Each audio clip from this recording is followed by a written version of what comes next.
if you told anyone at that point, I'm going to make the biggest cupcake company in the world. People thought we were delusional. Candace Nelson sold over 200 million cupcakes from her bakeries and cupcake ATMs across the country. I really just thought I was going to follow this corporate path. And I remember walking through a supermarket one day and seeing this stack of sad-looking cupcakes and thinking, cupcake deserves more than this. I'd love to know when it started to become more than just a cupcake business.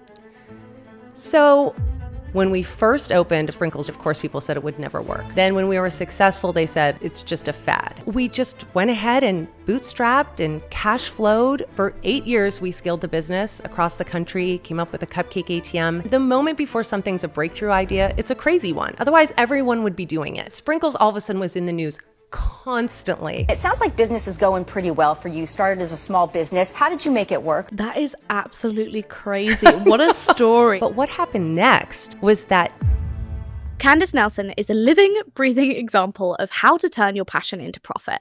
After quitting her career in investment banking, she had plans to go to business school, but she changed them last minute to instead do what she called a Pastry MBA. She started Sprinkles Cupcakes from her small flat in 2005, and nearly 20 years later, Candace has sold over 200 million cupcakes from her bakeries and cupcake ATMs across the country.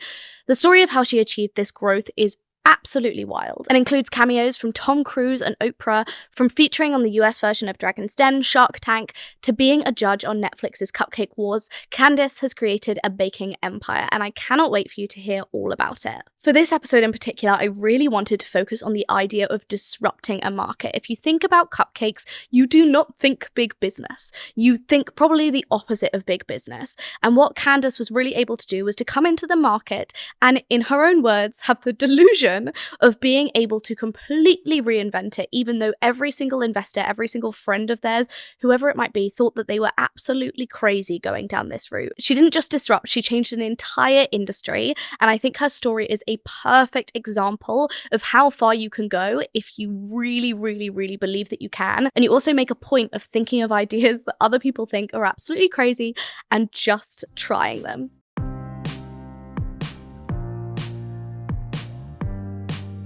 Thank you so much for joining me. Thank you for having me. I cannot wait to hear more about your story from you. I've heard so much about it because I feel like it really is one of those just breakout successes. And I've been hearing about it for years, and I want to hear it from you and what it felt like at each of those stages. I always ask at the very beginning whether you feel like you are more working hard or hardly working at this moment in time.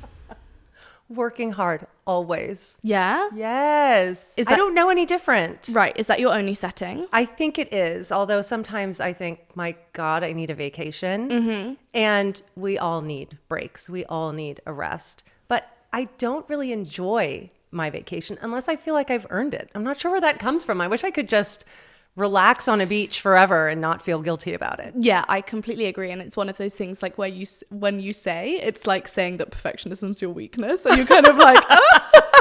Yeah, that's my only humble weakness. brag.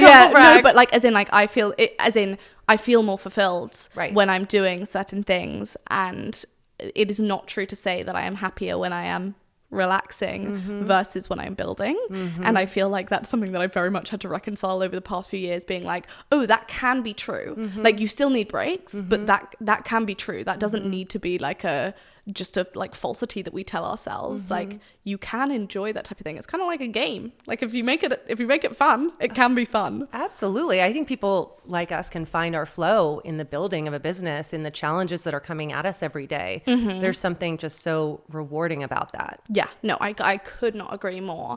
I'd like to hear a little bit about your early life. And if you could tell us, especially for anyone who might not know your story, a little bit of a bullet point tour of kind of from your early life through education, early career, and kind of all the way to where we are now, so we can get some perspective on your point of view. Ooh, cozy up, grab a blanket. I can't, it's too hot.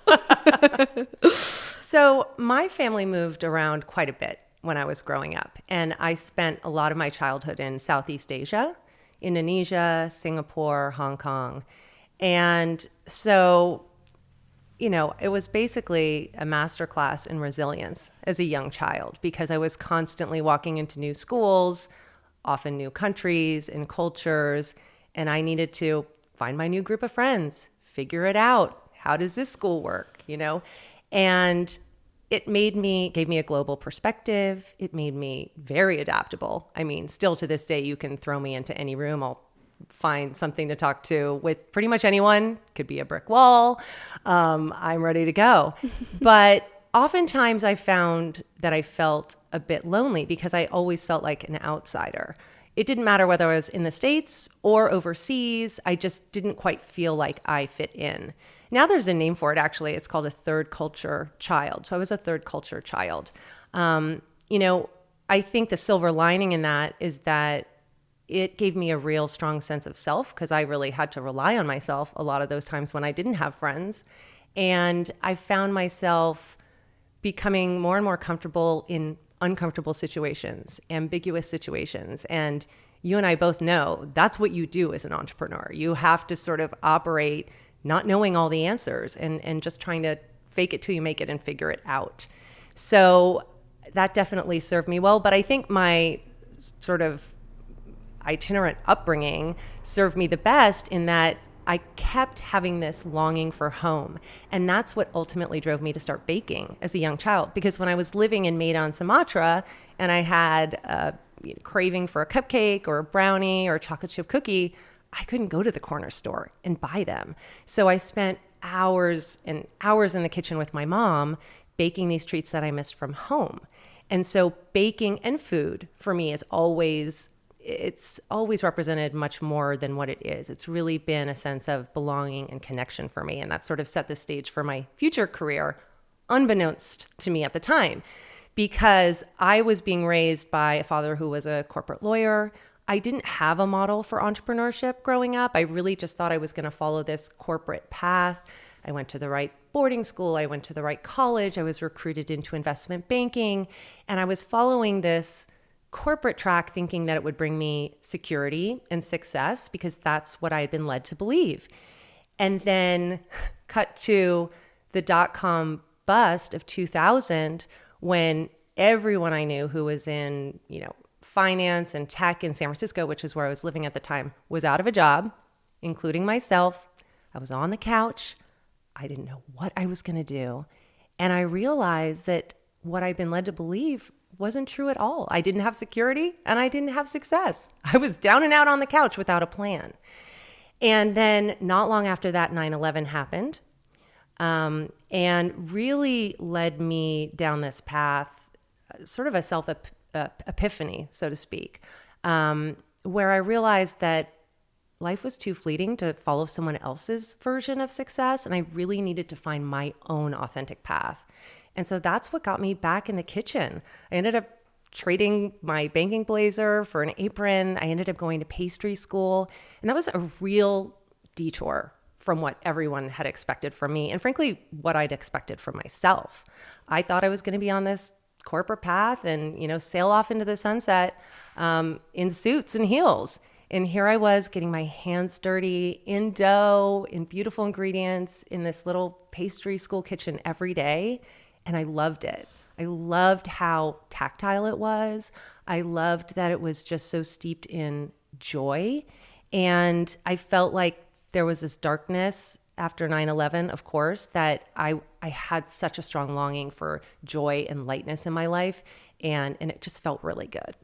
That's such an amazing story. And I think that often what we have when it comes to the stories on this podcast and people's versions of success and their kind of reality of what's happened, and their different pivots they've taken, a lot of the time it was a pivot that came to them when they were in a comfortable place. And I think that what's really interesting about your story is the fact that actually, you're not coming in here and saying that one day at work you just decided, I'm gonna go bake. You actually were put into an uncomfortable position when you found yourself out of a job. You found yourself out of a job among lots of people who were out of a job.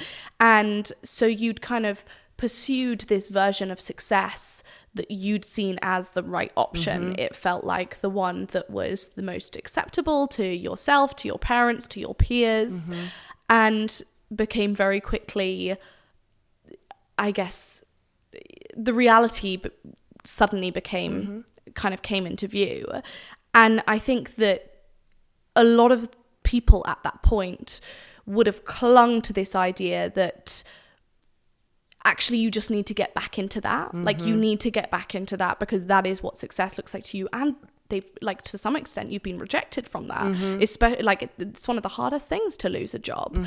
And rather than just knocking back at that door and being able to take that second and go, actually, has life redirected me in this direction for a reason? Like, am I meant to be going and doing something else? And to take such a significant pivot to baking, I think is incredibly brave. And I think for that to have, one of my favorite sayings is about not making the right decision, but making the decision right. And actually at that point, you kind of going, cool, well, I'm in this position. I'm not just going to knock back down doors to get back in, which you could. I'm actually going to use this position to say, okay, why don't I reinvent it all? At that point, you've obviously decided to move into baking. I think our perception of a career in baking is very different to what you've made the reality of your career in baking. Essentially, it moved on from what was this baking to this enormous company and really redefined what a cupcake company could become. At this point, did you think that that was going to be the case? Or would you have been happy with a smaller scale career in baking? So that's a great question. And I will say it didn't all reveal itself, to your point earlier. It was just really, I mean, my whole world had been blown open. Everything I thought, was a certain way turned out not to be. And so it really broke open for me the idea of possibility. I mean, anything was on the table. And so I allowed myself the grace of just putting one foot in front of the other and doing what felt good in the time. So when I started pastry school, I knew not much, but I knew that that felt good. And so as I continued to work on my craft and feel more confident in that, I knew that I actually had quite a talent for cakes. I became known as the cake person in my class of pastry school. And as graduation came upon me and I realized I needed to make a decision as to what I wanted to do, I couldn't deny that there was still this business side of my brain. It was the business side of my brain that got me into investment banking. And it hadn't just died with 9/11. And so I had to marry this creative side of me and this business side of me. And so I set to work coming up with an idea. Initially, I thought I would just make special occasion cakes. But what I realized was they're not scalable. They're customized. They take a long time. They're, they kind of drove me mad, quite frankly. I'd create this great multi-tiered cake and then try to deliver it in San Francisco. And I'd be on these hills and I'd just be hearing the cake like sliding around in the box. And I just thought, oh my God, there goes like 5 days of work. But at the end of the day, I knew that any business had to be built on the fact that somebody would buy this item every day, potentially, right? They'd have to come back time and time again. And so that led me to the cupcake.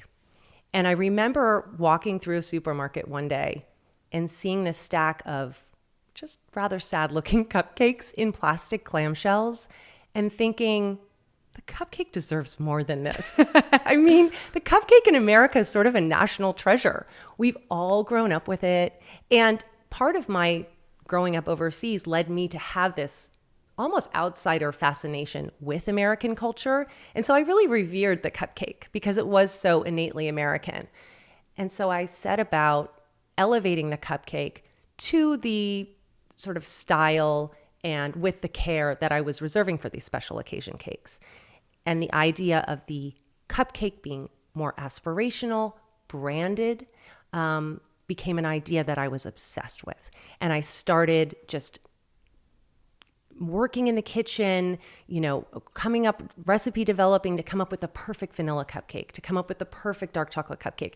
And my husband was my test taster, and he was a very patient test taster, though we both had to join a gym in the process because it was getting ridiculous. You've spoken there about how your attention to detail was a huge part of it. But I would love to know from your view, what made a Sprinkles cupcake different? In actuality, I think the way I considered the cupcake was very similar to the way you might consider an article of clothing.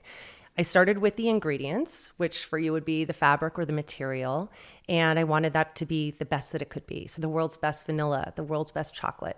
And then I moved outward to the outward aesthetics. So you might be thinking of a special stitch or button or zipper. I considered the cupcake wrapper, which was a dark chocolate cupcake wrapper, because I thought it looked more sophisticated and it grounded the cupcake. And then I considered the frosting on top, which was a hand frosted cupcake, because I wanted it to communicate that this was an artisanal cupcake. This was a handcrafted product.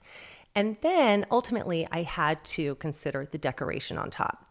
And if you think about what traditional cupcake decorations were, they were either those standard sprinkles or a plastic cupcake pick. And neither of those was going to do at all, because I had reinvented the cupcake. Here was this modern, upscale, aspirational cupcake, and I needed a decoration to match. So I worked on a lot of different ideas, but ultimately landed on this double dot that looks almost like a bullseye. And it's made out of sugar paste, and we call it the modern dot. And these dots just became synonymous with Sprinkles Cupcakes. My goal was that if you were to look at a table, a buffet of desserts, that you would be able to pick out a Sprinkles cupcake immediately. And that's what that modern dot did. And so we applied for trademark protection actually for the modern dot, and we were granted it.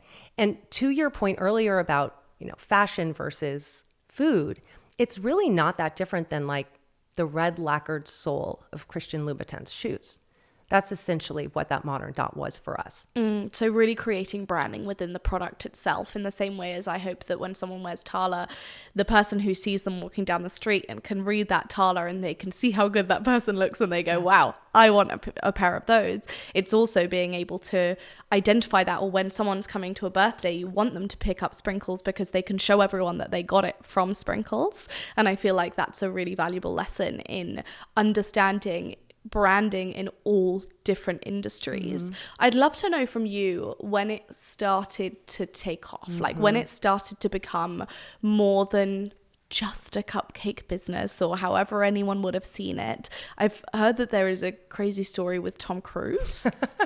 Yes. So to give you some context, my husband and I, we were now dead set on opening the world's first cupcakes only bakery, this upscale cupcake bakery. Everyone thought we were crazy. They said it will never work. It's never been done before. No one wants to pay $3 plus for a cupcake. They're used to getting them for 75 cents at the grocery store. And also, you're opening in LA where everybody is known for drinking green juice and doing yoga. It's not going to work. People thought we were delusional. And to a certain extent, every entrepreneur is a little delusional. 100%. You have to be. You have to think of something that hasn't happened before. You have to be. And the moment before something's a breakthrough idea, it's a crazy one. Otherwise, everyone would be doing it. So it's really funny because we opened our doors thinking, well, we believe in our idea, but there is a chance that no one will show up. But from day one, we had a really good business. I don't know if you remember the e-newsletter Daily Candy. That might be, you do. Okay. So Daily Candy went out on day one. So instantly, a lot of the tastemakers in LA knew about us and they showed up. But one of the turning points that you're referring to was, I'll tell you the story. I got a call from a friend. She was all excited. She said, "Did you see it? Did you see it?" And I was like, literally on my 16th, hour of working in the bakery, I'm like, "No, I don't watch TV. I work nonstop. What are you talking about?" Katie Holmes was just talking about Sprinkles Cupcakes on Entertainment Tonight. And it turns out she was on a press junket, and these were very early days. So still Sprinkles was not what it became eventually. She said, "There's this little secret in Beverly Hills, Sprinkles Cupcakes. I just live for those cupcakes." I'm not quoting her exactly, but something to that extent. And here I was thinking, first of all, I loved Dawson's Creek. I mean, here's Joey Potter talking about our cupcakes, and I was thrilled. National TV. We just have this one little location. But what happened next was that Tom Cruise started pursuing her. Tom Cruise and Katie Holmes started dating, and they became Hollywood's hottest couple. They were the golden couple of the moment. Tom Cruise was on the Oprah Winfrey Show, jumping up and down on her couch, talking about how much he loved her.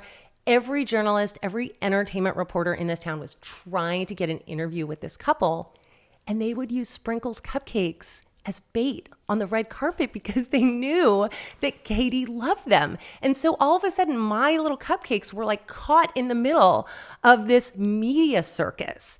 And listen, I was here for it. I was just along for the ride. And so Sprinkles all of a sudden was in the news constantly, all because of this romantic whirlwind. That is absolutely crazy. What a story. And I think that another one of those things that you just could not have possibly imagined at the beginning of your journey. What do you think positioned yourself in because I believe these things happen and they're kind of, we can't predict them, but I do believe you can position yourself correctly to mean that the likelihood is, or if something happened, then someone's telling their friends about it or whatever it might be. What do you think positioned yourself in the right place and your product in the right place to have been involved in something like this and really blown up in that way? There were a lot of things. I'll start with product. My product was really good. It is really good. It was a cupcake that people craved. It was really fresh. It was something unlike people were used to eating at the time. And people would keep cookies in jars for days on end. People weren't used to eating really fresh quality baked goods in this town. But also, we flew in the face of expectation. The fact that we were doing something that everyone said was ridiculous for all these reasons we listed earlier was the reason that we captured people's attention. They were kind of scratching their heads and saying, what is that place? And it doesn't look like a bakery. It looks more like a boutique. And how much are those cupcakes?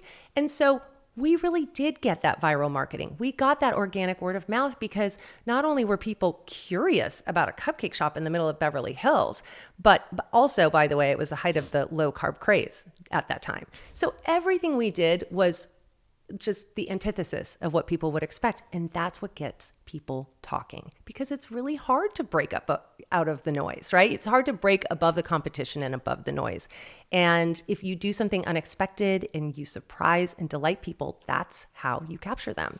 Yeah, I think that's such a valuable point, because I also think that, especially with social media, it's so easy to get caught up in competition, especially if you're in a saturated market. Like, you went into a saturated market, but a market also that existed in a completely different sense to the one that you were trying to build. How did you make sure that you were kind of fostering that kind of pattern interrupt element into the business, whilst also obviously needing to make sure you're keeping your doors open on Beverly Hills, which I can imagine is a very expensive place to be, and just covering all of the bases as well? I think innovation really is a mindset, and I like to call it what if thinking. Sprinkles came about because I thought, what if a cupcake could be different? Nobody else was asking that question because they just took it for granted. What if you could have a successful cupcake shop in the middle of Beverly Hills? I had sort of this outsider's perspective too, coming in from San Francisco, coming in, to my point earlier, I always kind of felt like an outsider. So I look at things with very clear eyes, and I didn't buy into the reputation of LA as being, nobody here eats carbs, nobody here waits in line, that won't work. I thought, well, why not? And I would drive around town and I'd see a lot of donut shops and a lot of burger joints, and because I wasn't bought into that mystique, that idea that people just took for granted, people in LA don't eat these things, I saw them from my own eyes. And I thought, I think there's people in this town that are eating this stuff. So I think having that outsider's perspective, I think embracing the crazy, saying what if. My husband and I like to say we really have a good time embracing the crazy ideas, because Sprinkles was our initial crazy idea. The cupcake ATM was crazy idea number 2. That came about because I was home from a party late. I was pregnant with my second son, and I had a ridiculous craving for a dark chocolate cupcake. I mean, dark chocolate Sprinkles cupcakes basically got me through both of my pregnancies. So this was nothing new. But what was new is that it was late at night. Sprinkles was closed, so I had no access there. And the cupcake stash that I always conveniently kept in my house, I'd already eaten. So there were no cupcakes. And most people most quote unquote normal people would just dismiss it, go to bed, get a cupcake tomorrow. But because my husband and I have exercised this muscle, we leaned into it and we said, well, what if you could get a cupcake anytime, day or night?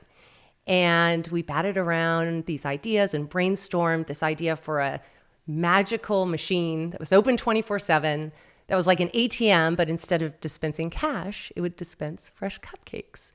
And the next morning we woke up and we started making strides on turning it into a reality. And so I think you just have to be so open-minded. And now today in my brainstorms at Pizzana, my current business, not to jump too far ahead, I always set the stage. In every meeting, there are no bad ideas in a brainstorm.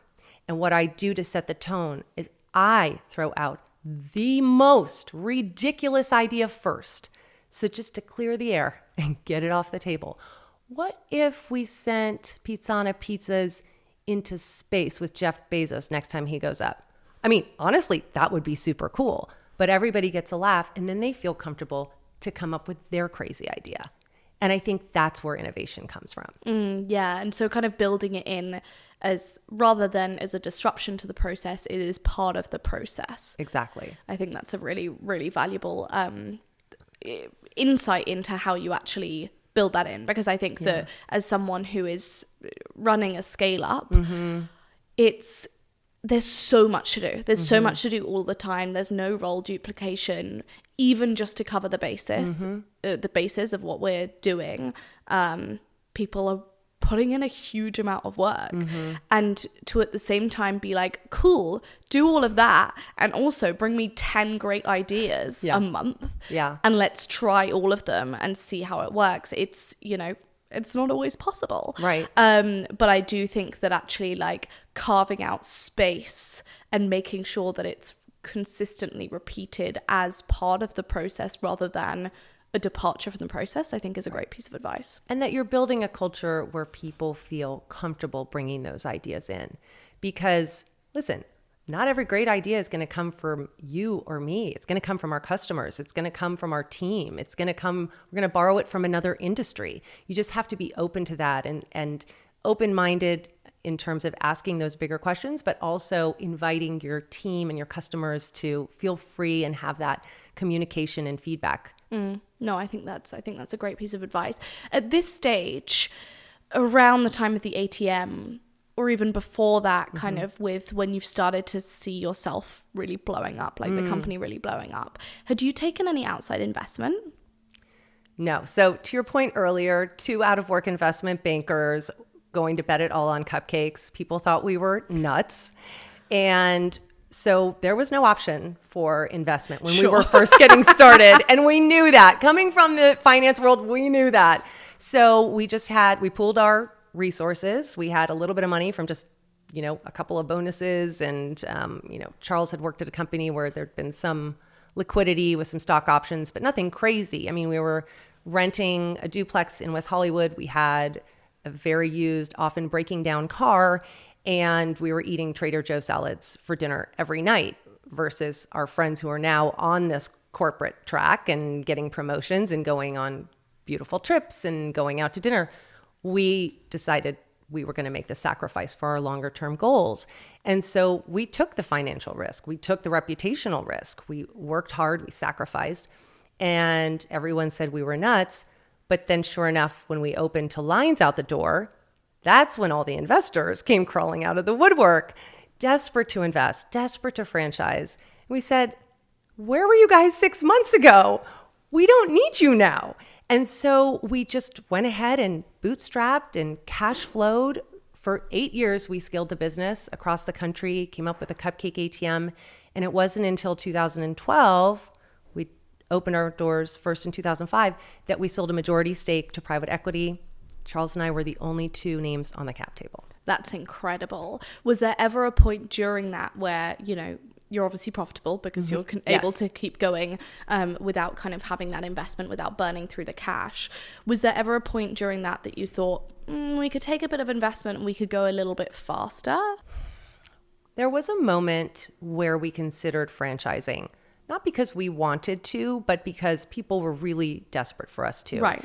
And sure enough, as soon as we were successful, imitation followed. Cupcake shops that looked a lot like ours started popping up everywhere. It was really frustrating for us because it just felt like we'd spent so much time, taken all the risk, and people were just sort of copy pasting our idea. and it felt like they were taking something from me.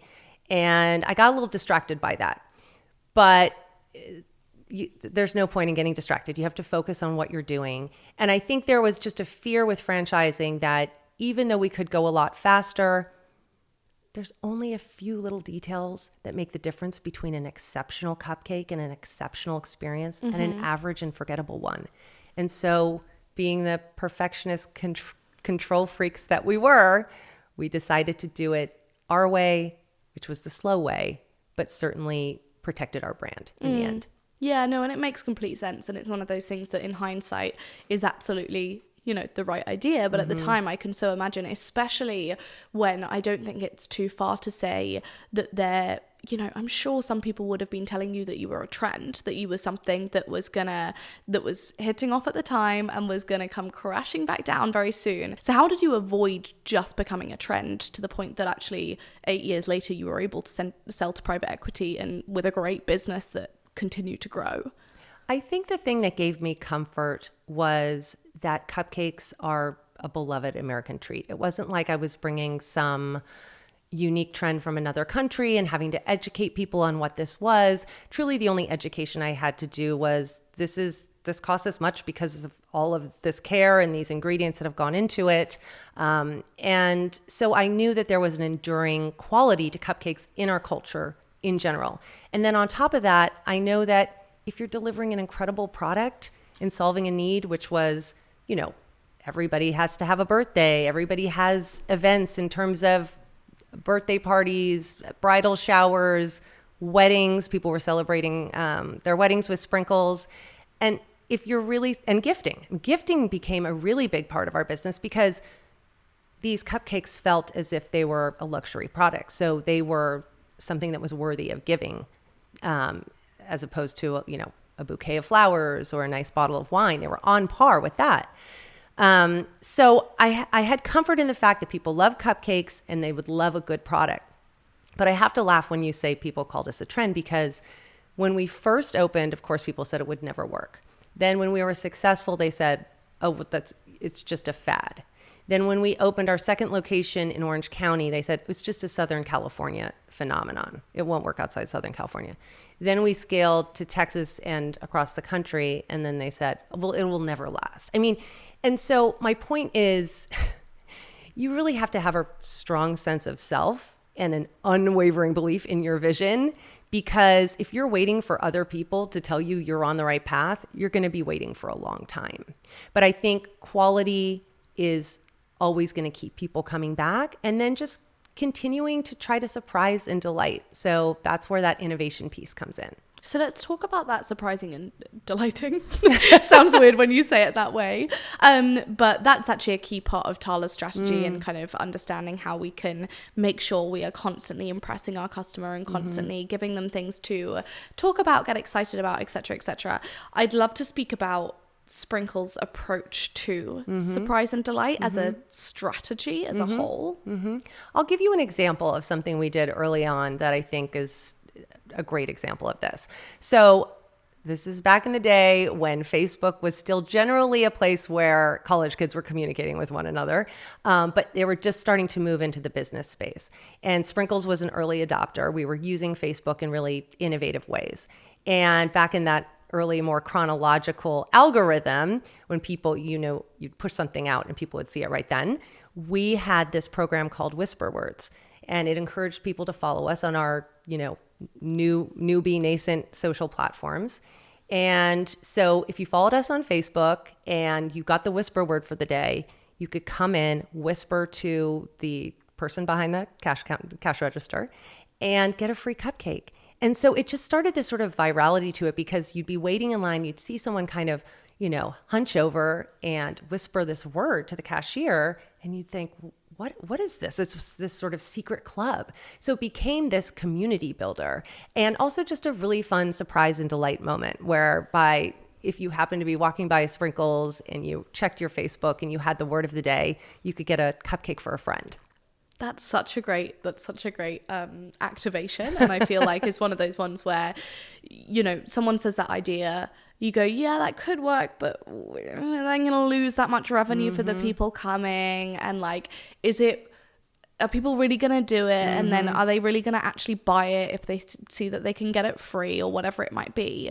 How did you know when a good idea was a good idea versus something that could sink the business and was something that would get people excited but not necessarily, devalue your product at the same time? Of course. Well, we were very opposed to any sort of discounting. And actually that goes back to the early days. Because we were baking throughout the day, the cupcakes that were on our counter in our case, at the end of the day, were as fresh as those in the morning. And people had been trained to think those baked goods at the end of the day are a day old. They're going to be discounted. They're going to be half off, because that's the traditional way that bakeries did business. So I remember in the early days, people would be milling around, and I was like, come on in, come on. Oh no, we're waiting for you to mark those down. Mark these cupcakes down? No, these just came out of the oven. I'm not marking these cupcakes down. So I would close my business with cupcakes still in the case, but at full price, and then donate those cupcakes as opposed to discounting.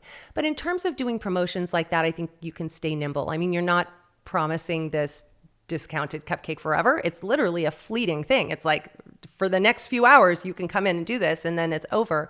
And you can just judge based on how many people it drove, and, decide for yourself if it works. And if it didn't, move on to the next. I think that's so key to being an entrepreneur, is having that self-awareness to know whether an idea you came up with, don't be so precious with your ideas. If it didn't work, it's time to pivot and try something else, and just fail fast, I think is the right way to go.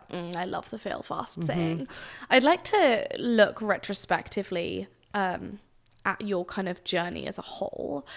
Obviously, hearing the trajectory, you can hear how much success there was in there, and how much, you guys came in and reinvented like this entire industry that people hadn't seen in this way before. I would love to know from you though what the hardest moments were, because I feel like those are the types of things that were probably led to some of the most success. But also, there's absolutely been times in my journey where I've thought, oh, this is the end, and it should be the end, because actually I can't. I'd love to hear some of those moments from you. So we had just opened our 5th location. It was in the Bay Area, in the Palo Alto, Stanford shopping center. It's a very upscale shopping center. We'd never opened in a shopping center before. It was a really big deal for us. It was our most expensive store by far, and it was a big risk for us. We were really starting to expand, and this was a big risk. People in the Bay Area can be a little funny with things that come up from Los Angeles. So we were like, are they going to accept us? Are they not? Are they going to be snooty? So for all these reasons, we were very nervous. But we opened our doors, and we had a beautiful line out the door, and everything seemed to be going so well. And then I looked down at my phone, and it was blowing up because the market was tanking. It was 2008, and people were losing their homes, and banks that I worked in finance, and banks that I would never in a million years thought could fail were failing. And all of a sudden, I had this moment where I realized we were done. I said to myself, it's been a fun ride, but there's no way that fancy cupcakes, expensive cupcakes are going to make it in this market when people are losing their homes. So I kind of said like a little prayer to myself as everything slowed down. And I was looking out at these sea of customers and had this just sort of very bittersweet feeling, like this has been beautiful. It's sort of playing it in my mind like a movie. But what do? You get up every day and you do your best. You can't control what you can't control. And what ended up happening was akin to the lipstick phenomenon. If you're familiar with that, Estee Lauder back in the Great Depression charted that lipstick sales went up when the economy was bad, because people still crave that little bit of luxury. So they'll trade down from the really expensive luxuries to the more affordable ones. And Sprinkles ended up being that affordable luxury through the Great Recession, which was unbelievable to me because I could never have expected it. And I think it just felt like a moment where everything I had built was going to be over, and that you can't ever be in that headspace, right? You have to have faith, and you have to just keep putting one foot in front of the other because you really don't know what's going to happen. But it definitely shook me. It definitely shook me.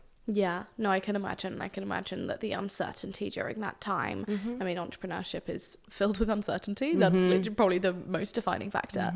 But as part of that as well, knowing that everyone else is facing uncertainty, we all know that uncertainty is far more harmful to business than actual lows. You know, you can predict lows and you can forecast for lows and you can invest or not invest for lows. Unpredictability and uncertainty is kryptonite for businesses. I would love to speak a little bit about your exit. Obviously, that is something that a lot of business owners, not all, but a lot of business owners aspire towards, and is seen as very much as a sign of success of a startup to scale up to exit.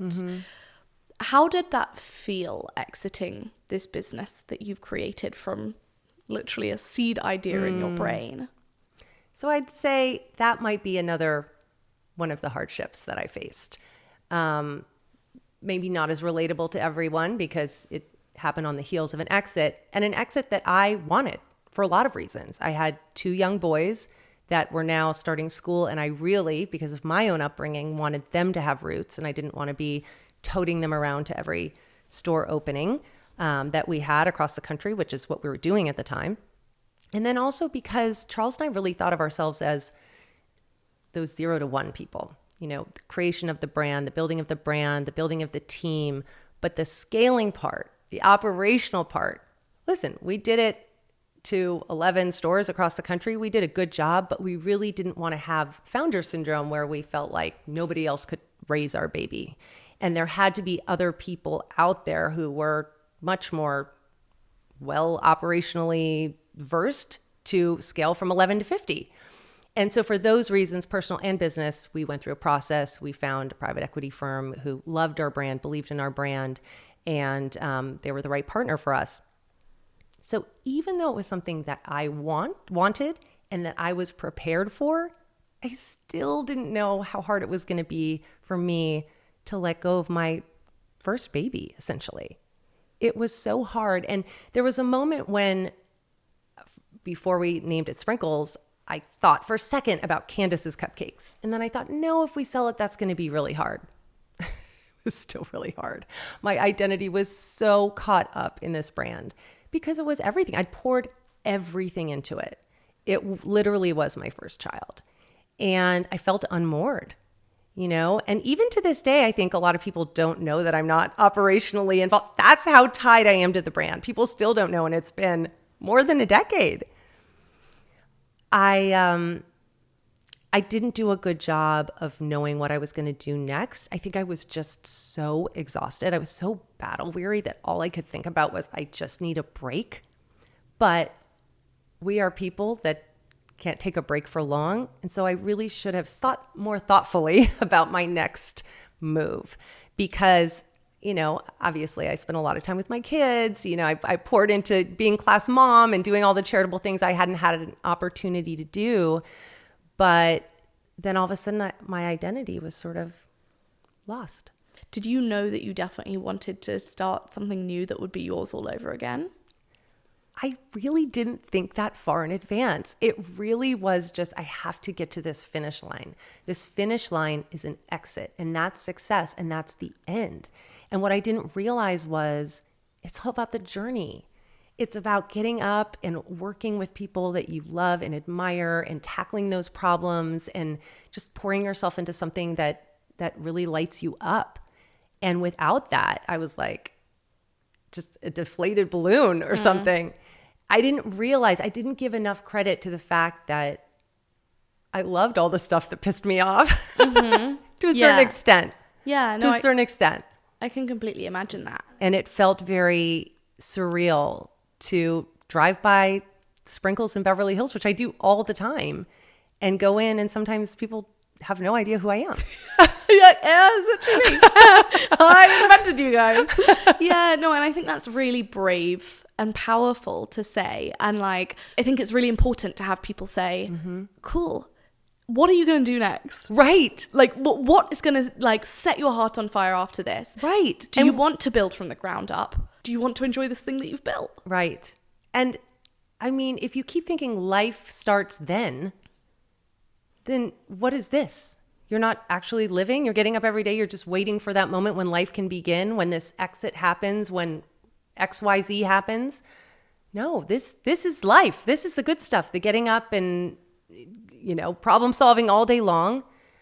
You have to keep that in mind. I mean, otherwise you're just holding your breath and waiting for what? I'd like to speak about your time on Shark Tank as a guest. I think that I want to speak about a number of different parts of this. I'd love to first speak about where the initial kind of desire to go into that space came from.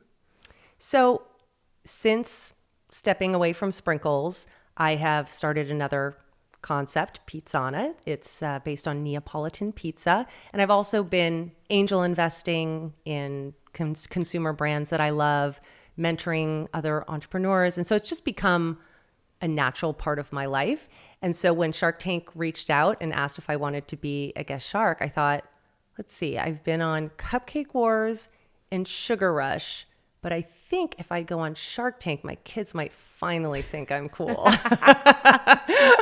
We watch it together as a family. They love it. And it's just such an iconic show. How can you not want to jump at that chance?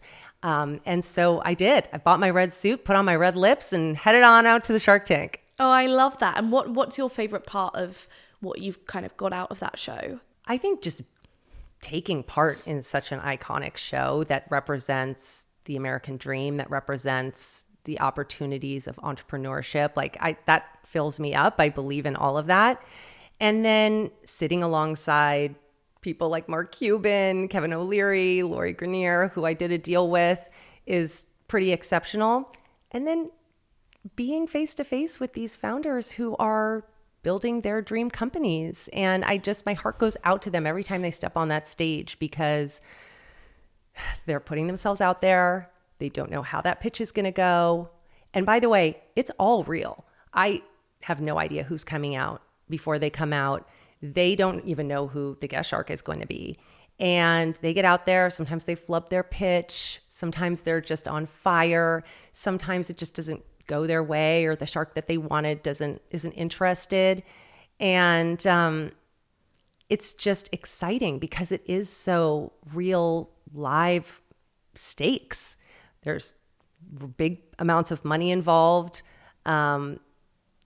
It's just a really exciting experience from beginning to end. And it's a well-oiled machine. So just speaking as someone who's worked in TV before, to walk onto a set and just have it be like boom, boom, boom. Everybody's been working on the show for 15 years. Everybody gets along. Everybody's happy. They're efficient. I mean, it's like a dream work day.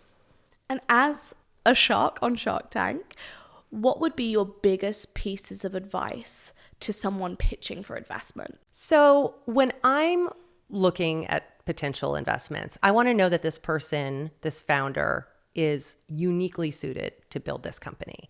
And I'll take Kristen Dunning as an example. She was the founder of one of my Shark Tank investments, Gently Soap.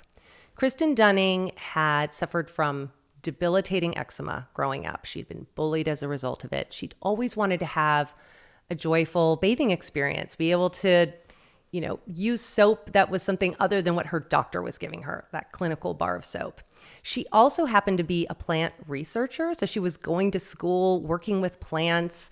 She had greenhouses full of plants and was taking the healing properties of plants, these botanicals, and infusing them into soap in her dorm room. So young entrepreneur, super passionate, had turned, an awful challenge into an opportunity. And when I heard her story, I thought, okay, Kristen Dunning is the only person suited to be building this company.